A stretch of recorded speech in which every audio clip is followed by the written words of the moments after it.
This special edition episode of the WriterDojo was recorded in my hotel room at FenCon 2022. The sound isn't great, but let me tell you, this one you're gonna want to hear. Enjoy! Welcome to the WriterDojo with your host, Steve Diamond. What is up? And Larry Correia. Yippee-ki-yay. Today's episode, picking the brain of Dr. Rob Hampson. Welcome back to the WriterDojo, everybody. As you can tell from the title of our show today, we have a special guest with us, Larry. That's right. We are here in Texas, coming to you from FenCon, where we are all guests, and Dr. Rob Hampson is a good friend of ours, and we've done a lot of stuff with him over the years. And he is also not just a writer, and with a really interesting writing career, which we'll get into a little bit, but on the side, he is one of the world's leading neuroscientists. Rob? Excuse me. Dr. Rob. Introduce yourself, man. Tell our audience just give us the short resume version of yourself. Oh, wow, the short resume version of myself. I'm Rob. To start with, I seldom insist on the doctor. I only actually use that if I'm mad at somebody, so don't ever feel obligated to call me doctor. Okay, doctor. Ooh. But I started out as a lowly graduate student in physiology, pharmacology, just trying to figure out how things work. I loved the TV show, The $6 Million Man. I was convinced I wanted to do that. And that field didn't exist. But over a period of about 40 years, now it does. And I'm very proud to be involved in unlocking secrets of the brain and being able to study when the brain works well, when the brain doesn't work well, and what does it take to make it work. It's pretty interesting. I feel like every time we talk to a new Bain author or another Bain author, Larry, somehow Rob Hampson has kind of become the Kevin Bacon of Bain. There's like the 2 degrees. It's not even 5 degrees anymore. It's like the 1 or 2 degrees of Rob Hampson. No, excuse me, of Dr. Rob Hampson. This is true. It's actually interesting because, but a little background here, guys, is if you've heard of like John Ringo's Black Tide Rising zombie series, very, very well known bestseller. Rob was the science advisor guy to make that plausible. Earlier we were talking to David Carrico, and you helped him with his vampires. I have myself consulted with him for, in Gunrunner, we had some battlefield brain surgery and also some other interesting little tidbits there that he showed me. And so you're a very useful man for science fiction authors to know. I kind of feel like at this point, Rob, you need the trifecta. And you've done zombies, you've done vampires, and a certain someone in this room named Steve Dunn happens to be writing a story about werewolves. I almost feel like you and I should have a fun little conversation. Well, werewolves would be fascinating. I mean, when the werewolf transforms, is there enough room for all of that brain? I mean, that's some fun stuff right there. Oh gosh. Now, see, and now this is going to happen. You and I are going to have some conversations. Ooh. So now here's the thing. Rob, apart from being Mr. Brain Dude, excuse me, Dr. Brain Dude, you're an author too. And as we've been at these signings and stuff at FenCon, and we've been on some panels and stuff, you've mentioned more than a couple times your love for the $6 Million Man and how that's inspired you for a novel that's coming out from Bain later this year. So why don't you tell us about your new book? The Moon in the Desert is coming out in May. No. The Moon in the Desert is coming out in March of 2023 from Bain. As has been mentioned several times, as you said here at the con, I was inspired by the $6 Million Man. I wanted to be able to do that. Bionics was my fandom, to be honest. The field didn't exist, but I know the people who created it. And I also know that there are a few things that were predicted in 1972 when the book came out, 1974 when the TV series started, that don't really apply today. For the past decade or so, perhaps 2 decades, DARPA was at the forefront of pushing novel prosthetics, including what we now call a bionic arm and other limbs. And I've met the people who did this. I've been in the conferences.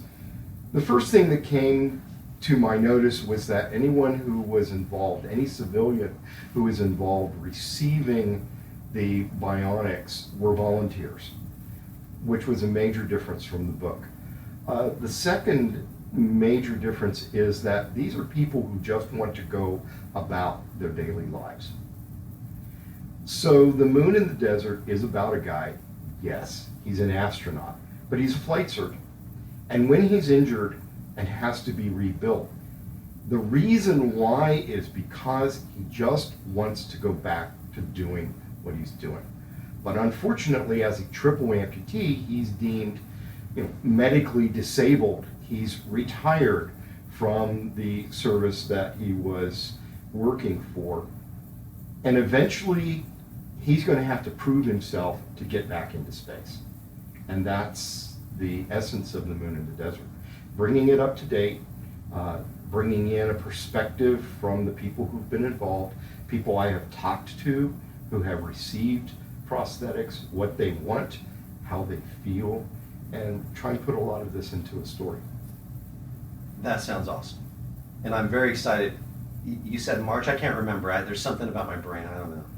Thingy in the brainy, right? So March of next year, right? That's correct, March. I know what's wrong with Steve's brain because I listened to Rob's earlier presentation as the science guest of honor at FenCon. I think Steve's megahertz are off. I've got no megahertz anymore. You can tell that I got an accounting degree, so the amount of science I had to take was very minimal. This is why I'm a fantasy author. Well, that fits. It's okay. If Steve's megahertz are off, we can actually we could just make them macrohertz, perhaps. Whatever works. I don't even know what you just said. Okay. So I do actually know a little bit about Rob's research, and I got to tour your lab a couple years ago, and that was a real treat. And like I said, I was able to use quite a few things from that in a science fiction novel, and also I got to attend the neuroscience conference with you. What is the actual name of that? That is the Society for Neuroscience. Absolutely fascinating. And just to give you guys an idea, Rob Hampson is a rock star, a literal rock star, and he walks around, and everywhere you go, people are very much, oh my gosh, it's you. And the reaction you get in that crowd is, because I've known you for writing stuff for many years. We've been friends on book signing type stuff and cons and that kind of thing. But in the neuroscience world, your research has actually pushed some boundaries, hasn't it? It has. We are the first team that was able to demonstrate a technique that we hope will become a medical implant device for Alzheimer's disease. And that would restore memory function in people who have lost it or are losing it. Hopefully, the stage we enter at is the one in which a person begins to lose memory function. It's not the memories themselves we're working with, but the ability to make and process those memories. So that's why I say memory function. And it's our group, and it is a large group. And I have a lot of colleagues at Wake Forest University School of Medicine, at the University of Southern California, and other groups that work with us who have been responsible for this. But we're the first people to do it using the type of code that the brain makes itself for memory. And we had some phenomenal success with it. What I really like about what you're saying, Rob. It's not just how interesting it is. What I really like about what you're saying is how clear it is for a stupid guy like me. Because I don't understand the technical aspects of anything that has to do with medical sciencey stuff. Again, I'm just a dude. I run a spreadsheet for a living. But everything that you just said, it was explained in a way that a dude like me can understand and understand the ramifications of. And I think that's really fascinating. And I think there are writer applications to that. Now, for the last part of this episode, or before we go on our break in about 5 or 6 minutes here, because the back half of the episode, I want to talk about, bad brain tropes, basically, right? For the remainder of this portion of the episode, I kind of want to address what we were just talking about. Look, you and I, especially at this con and a couple other things that we've been to, I haven't known you near as long as Larry has, but I think you and I, it's funny how you and I have kind of instantly just gotten along, and every time I sit down, I mean, heck, last night we were up till 2 a.m. just shooting the breeze, right, and having a good old time. And every time I talk with you, one, I feel a little bit smarter, and we just have these awesome conversations. And it brings me back to the same point. It's crazy to me, it's amazing to me how you can explain some of this sciencey stuff that a guy like me who doesn't understand any of it can go, oh, that's really cool, I kind of get it. How the heck are you able to do this? And how are you able to do it in your writing? Yeah. To start with, I was a Sunday school teacher for 4-year-olds. Well, that makes a lot of sense. It does. You learn how to make analogies. You learn what terms are going to be understood by the people you're talking with. But frankly, science fiction conventions have a lot to do with this. I have been attending conventions as a panelist for more than 10 years, and I get called upon to talk science. Yes, I write. Yes, I'm a writer. I'm a scientist first, and I also teach the students, the graduate students at my university, how to communicate science. And the first thing we do is have them give a talk, and then my postdocs and I and their classmates pick it apart and say, would grandma understand this? And so we do a lot of that sort of thing. This is something I firmly believe in. This is why I do this, is I try to make sure that whoever I'm talking to understands. And by the way, when you're talking to a crowd or when you're talking to 2 or 3 people, you watch their eyes. And when their eyes glaze over, you have to change your explanation. Back at, where was this? I think this was WorldCon 2013. Actually, I think this was the last WorldCon I went to. I ended up on this panel that I was not qualified to be on, even in the slightest. So I was the moderator, which makes a lot of sense for me, I guess. But it was Greg Benford, Joe Haldeman, Norman Spinrad. Those 3 guys are substantially smarter than me, one-on-one. And all 3 of them were on the same panel with me. And at one point, they started talking about things that honestly, to this day, I still don't know what they were talking about. But I looked down the audience, and I did exactly what you said. I looked at people's eyes, and they were starting to glaze. And so I stopped them, and I said, guys, I have no idea what you're talking about. Just assume that I'm the dumbest person in this room. Can you explain everything that you just said in English for me? And I said, and then tell me how you can make people who are reading your stuff make sense of it. And it completely changed the context of the conversation. And all of a sudden, the whole crowd was engaged. So have you had those moments where you're looking out in the crowd and you go, ah, crap, these guys, I've got to change tactics? I've actually practiced this with talking to my parents. Dad was an engineer, and he was smart about engineering things, and he understood a lot of technical details, but he was not a biologist. And he made no bones about the fact that he was not a biologist. He did not understand what I did. Mom's smart. She didn't have all of the education opportunities that Dad had. But again, both of them encouraged me. They encouraged my sister, and we practiced on them. So I would watch my father and see that he was not understanding what I was talking about.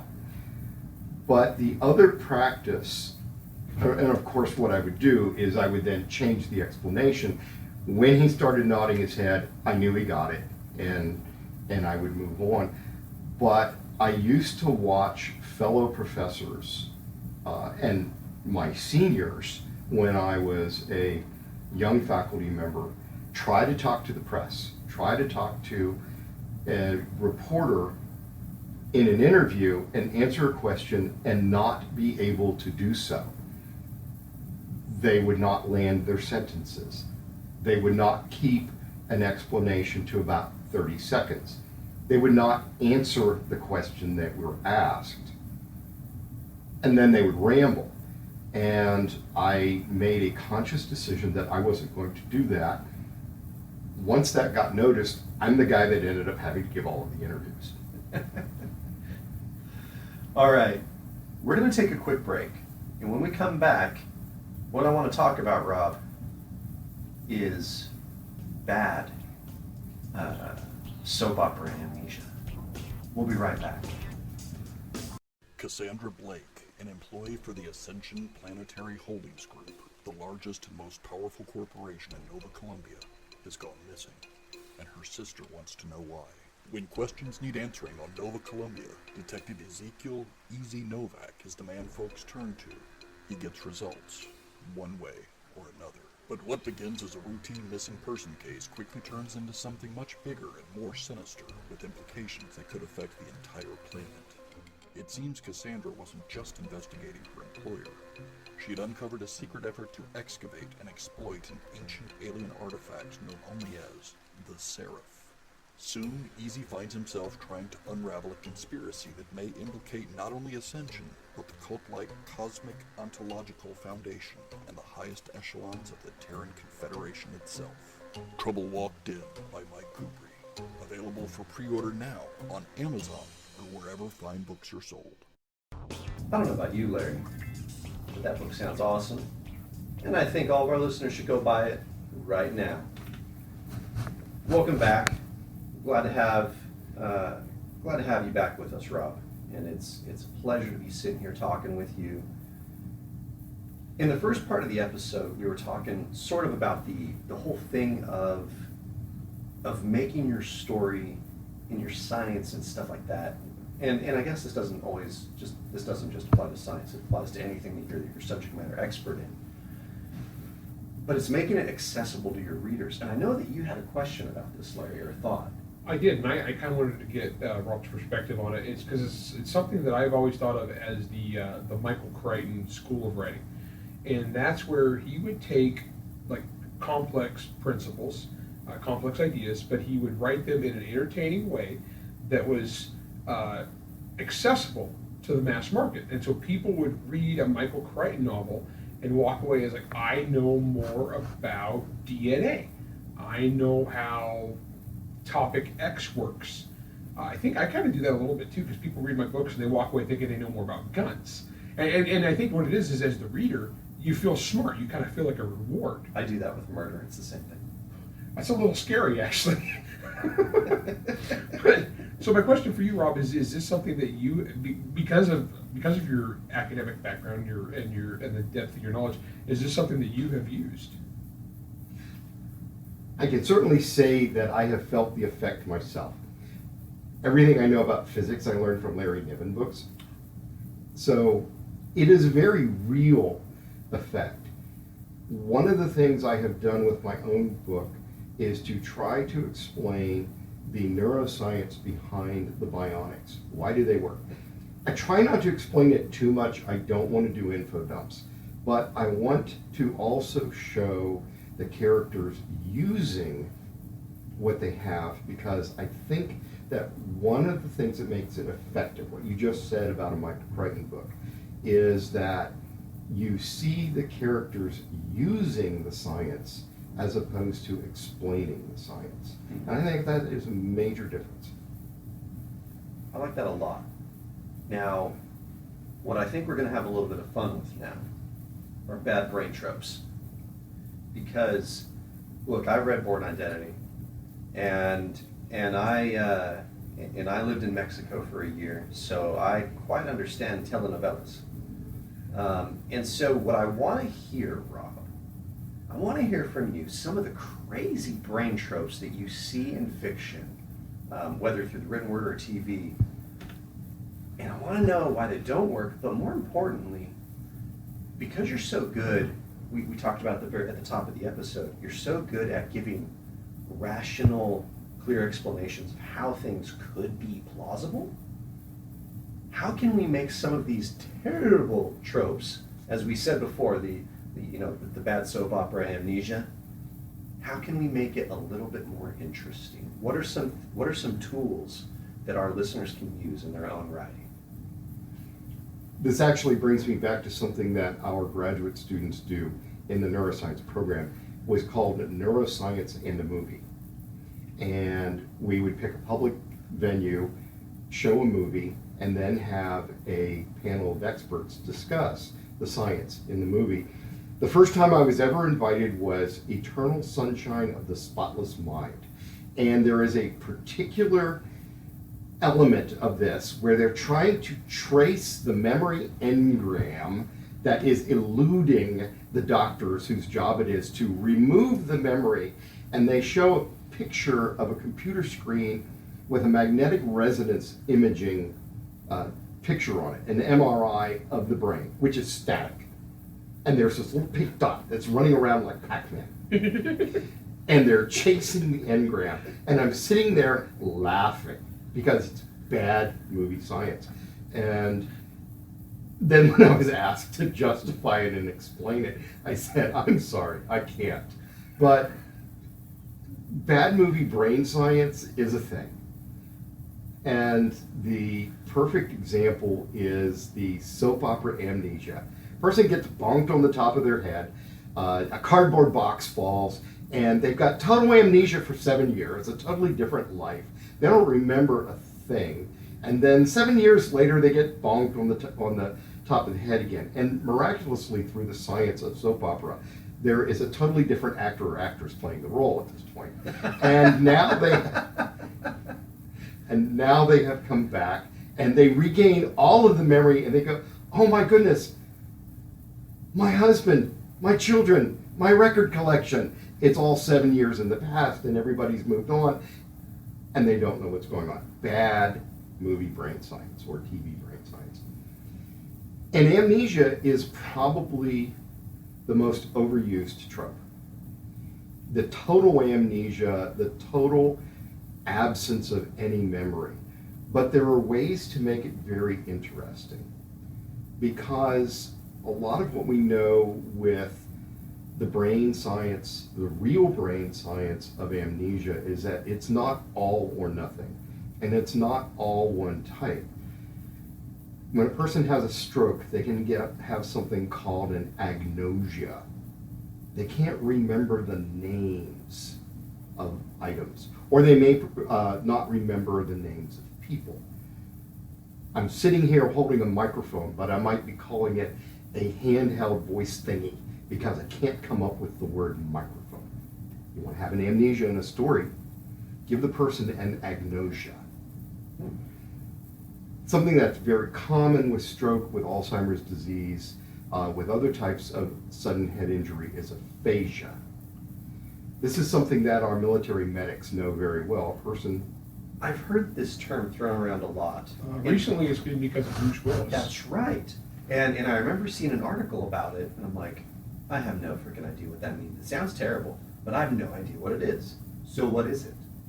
Aphasia is an inability to speak, but it can also come in different flavors. You can have what's called a proper noun aphasia. You can't come up with the name for something. You can have a total aphasia, you can't speak. This is very common after a stroke.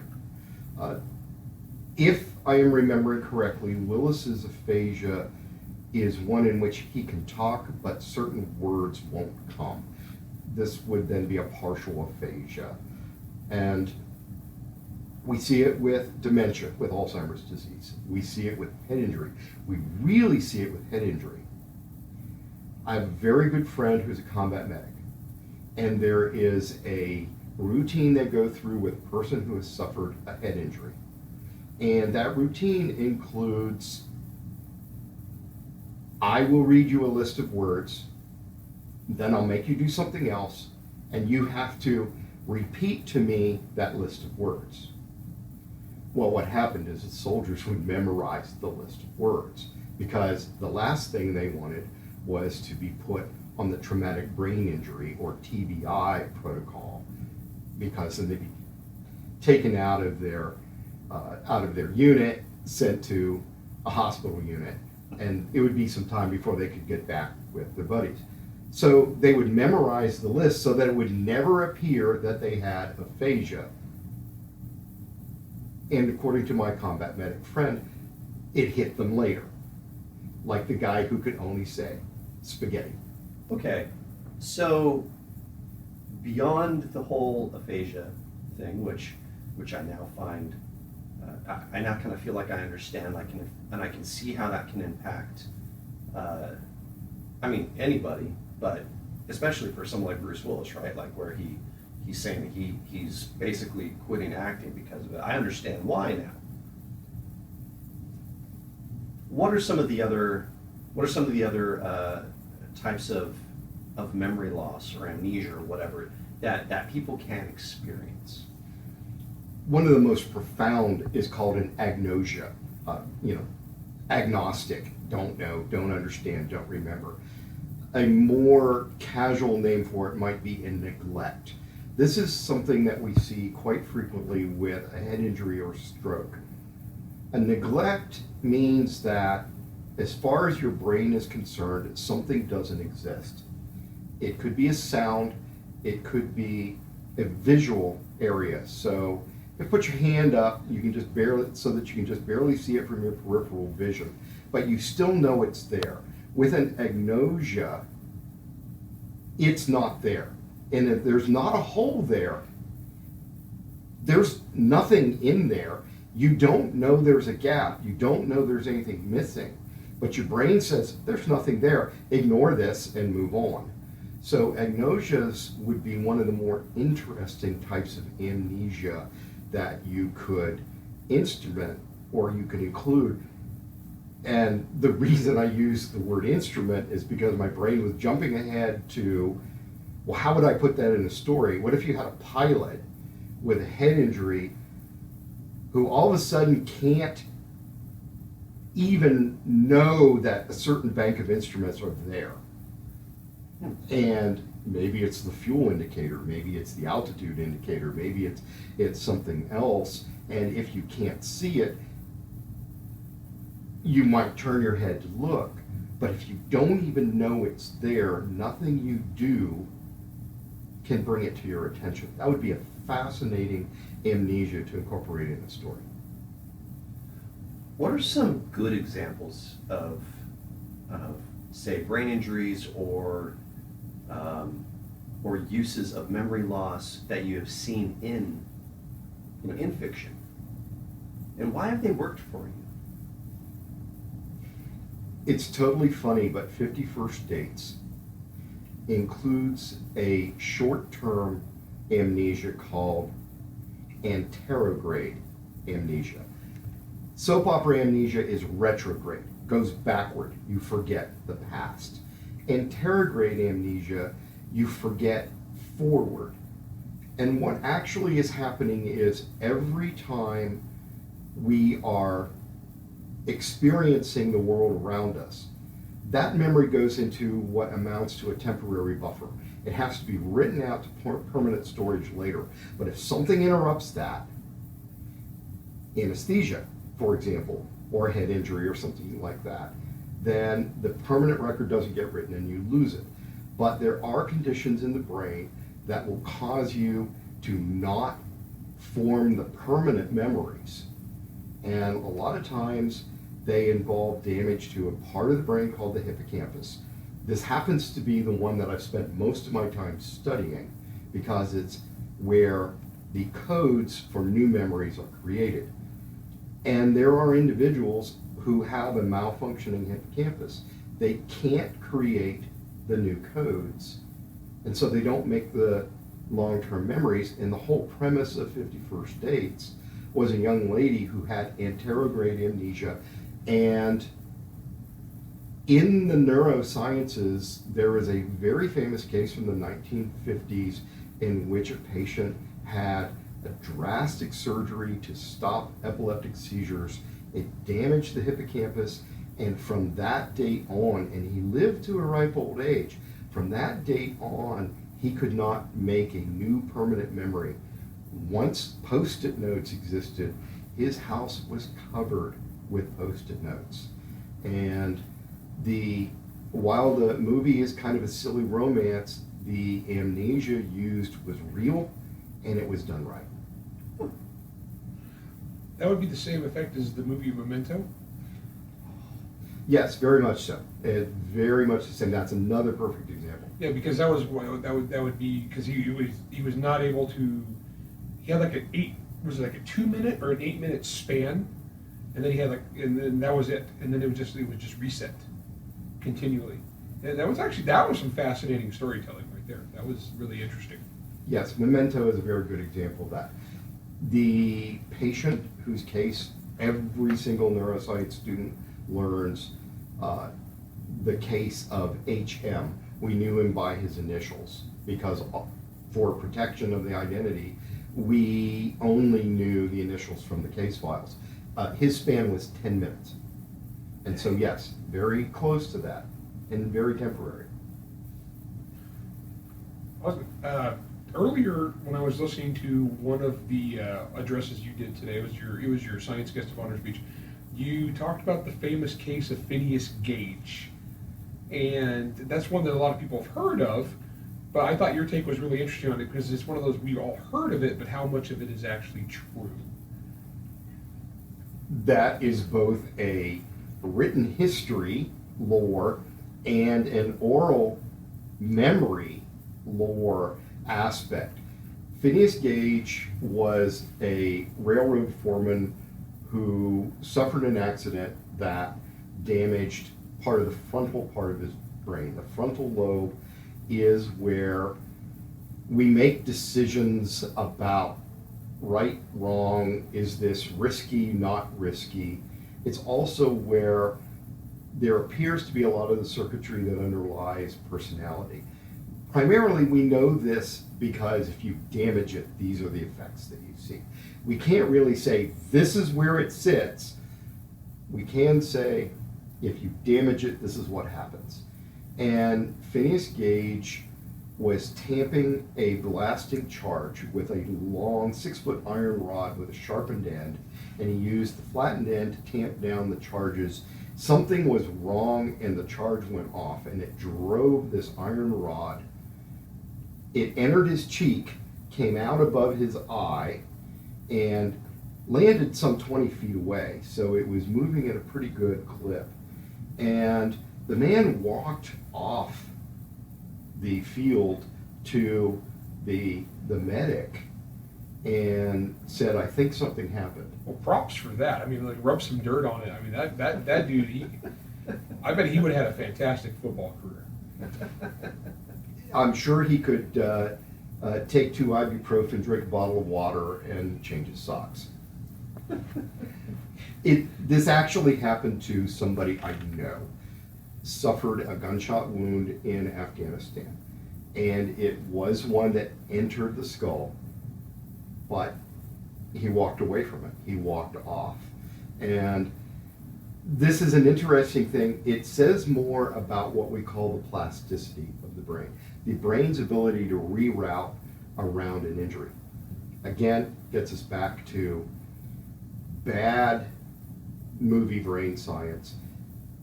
someone has a brain injury and either it's permanent, which, yeah, it can be, or it's instantly gone, there's no effect. You know, the guy gets beat up. The private investigator gets beat up in one scene and he has no bruises the next. Well, when it comes to the brain, you don't see the bruises, and they certainly stick around for a long time. But what happened with Gage is there was a personality change. There was a change in his ability to do his job. That's what we hear. There's more to the story, and there's reports that he recovered quite a bit in his later life. That's one source that tells us that, and several sources that tell us about the personality change and unable to work. So we don't actually know the whole truth of it. But on the other hand, what we do know is it makes a really interesting story that we can incorporate into our writing. I'm kind of curious as to, you've referenced a couple times different segments of the brain. I'm wondering if you could give just a real quick kind of brain dissection, I guess. You know, the front is this side is this, the back is this. The first things I tell people to do, take their hand, hold it up at eye level, face it away from them, bring your fingers together and make a fist with your thumb on the bottom. And yes, I'm looking around at everybody doing exactly this. Okay, so your knuckles, that's the frontal lobe of the brain. Your thumb is the temporal lobe. Across the back of your hand is the parietal lobe, and right where your wrist would be is the occipital lobe. So knuckles, frontal, is what we call executive function. This is decision making. This is judging risk. The thumb is what we call the temporal lobe, and it is where your auditory system is, your auditory cortex. It's also where the hippocampus, which is heavily involved in memory, also the amygdala, involved in emotion. The parietal section across the back of your wrist is where your sensory information is processed. So touch, position, feel, and then the occipital at the back, right where your hand reaches the wrist, is where your visual system is. And so going from back to front, you have vision, then hearing, then the ability to move, the motor section that's right between the frontal and the parietal, and then as you get to the front, you get to the decisions. So you go from seeing to putting all of that together to putting it into motion, and then the area that helps you make those decisions. This is awesome. I love this. And it was pretty awesome. All of us were in the room. We were all doing the thing, and we all had our hands up and stuff. This was awesome. I was just, as you were doing the names, all I could think of was the movie The Waterboy, and it was his medulla oblongata. Now that's brainstem. Yeah. And as we all know from Pinky and the Brain, brainstem.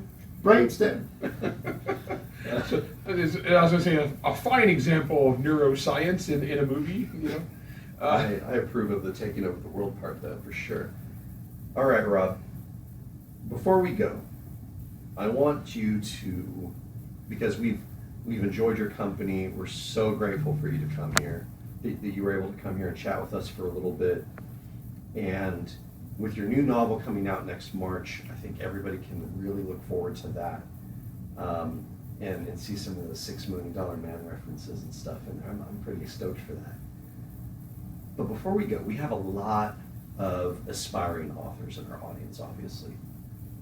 Shockingly, we have quite a few who aren't, who just like listening to the fascinating stories and the information, of which, good freaking grief, you shared a ton today.